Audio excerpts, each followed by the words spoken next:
Oi, pessoal. Meu nome é Gabriel. Eu sou formado em Engenharia de Controle e Automação. Atualmente estou fazendo mestrado em Engenharia Elétrica na Unifei.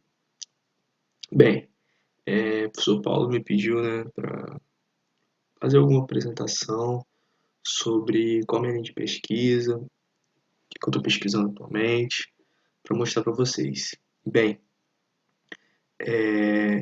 eu fiz o meu TCC, trabalho final da graduação, em cima de lógica fuzzy, que é uma técnica de inteligência artificial. E atualmente no mestrado eu produzo artigos, já produzi e ainda estou produzindo artigos também com essa temática, aplicando rede neural, aplicando lógica fuzzy, que são técnicas de inteligência artificial. E aí eu decidi trazer um pouco disso para vocês. Vou falar especificamente dessas duas tecnologias aqui, primeiramente sobre a lógica fuzzy e depois sobre rede neural. Por quê?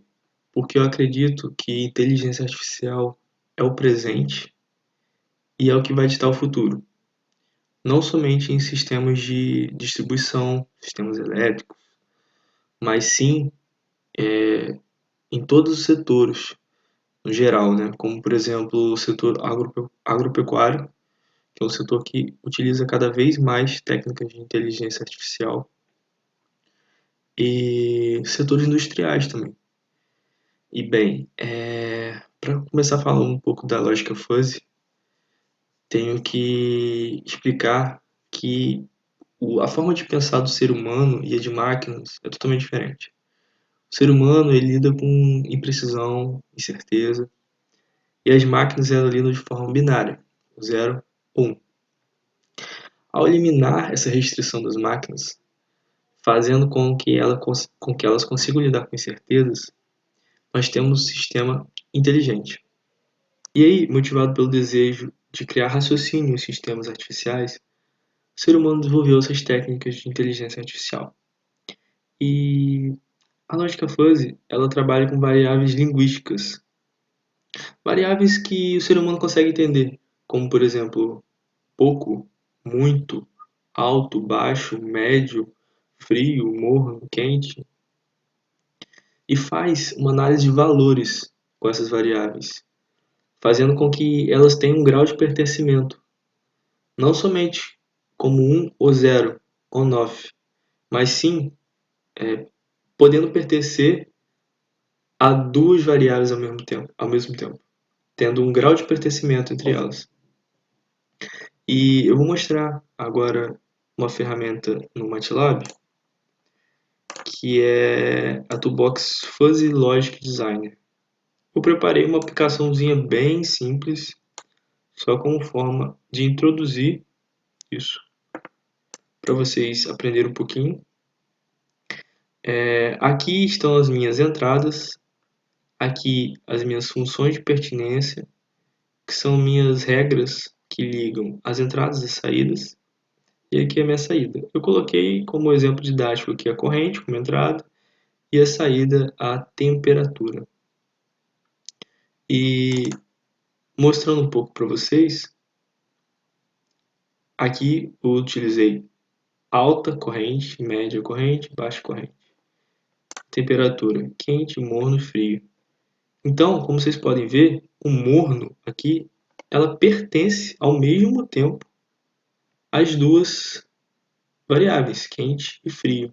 Quando você liga o chuveiro, se ele estiver quente, você vai ajustando a temperatura até ele ficar frio. Ele não passa do quente para o frio. Então, assim, ele tem uma zona ali no meio que é justamente o morno. E ele pertence ao quente e ao frio. E a lógica fuzzy é justamente isso, criar grau de pertencimento entre as variáveis. E para mostrar um pouquinho aqui das regras, você cria as regras que melhor se adequam a seu problema. Eu, por exemplo, coloquei aqui, ó, se a corrente for alta, então a temperatura é quente. Se a corrente for média, então a temperatura é morna. E se a corrente for baixa, então a temperatura é fria. Só um exemplo, de aplicação da ferramenta Fuzzy Logic Designer no MATLAB. Bem, fala um pouco agora de rede neural, essa técnica de inteligência artificial ela tenta simular um pouco o que acontece no nosso cérebro, né? As terminações nervosas, as conexões sinápticas entre os neurônios. E para exemplificar isso, isso aqui é um probleminha que eu criei, que alguns dados de entrada, né, são necessários para fazer o treinamento dessa rede neural.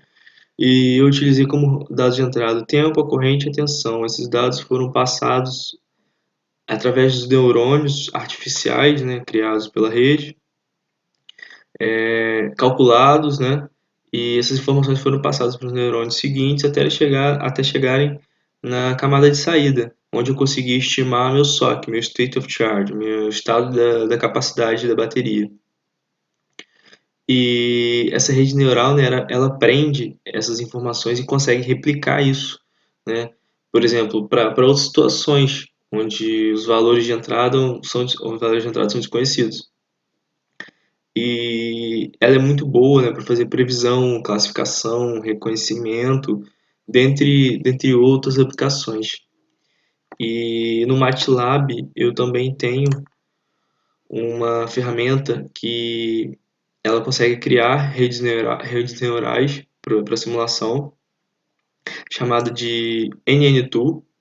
Eu consigo entrar com meus dados de entrada, meus dados de saída, e aí fazer a configuração da minha rede, alterando os vários parâmetros, né, que existem para ser alterados na rede neural. E aí eu consigo uma rede neural ótima, né, para poder estimar esses parâmetros. Aqui é um exemplo da rede que eu construí.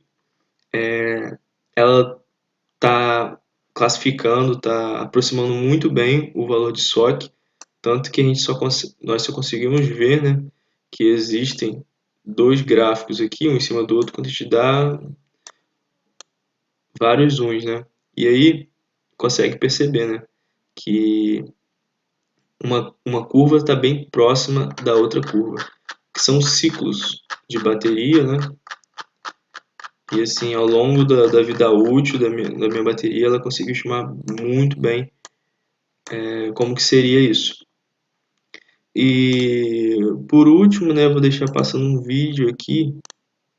Bem, essa aqui é uma experiência da rede neural, né, mais didática, onde o usuário conseguiu criar essa rede neural e treiná-la com todas as informações que eram necessárias para que o jogo, o dinossauro, fosse capaz de desviar de todos os obstáculos. Esse é um jogo bem conhecido, né, do Google, e eu achei bem interessante para mostrar para vocês.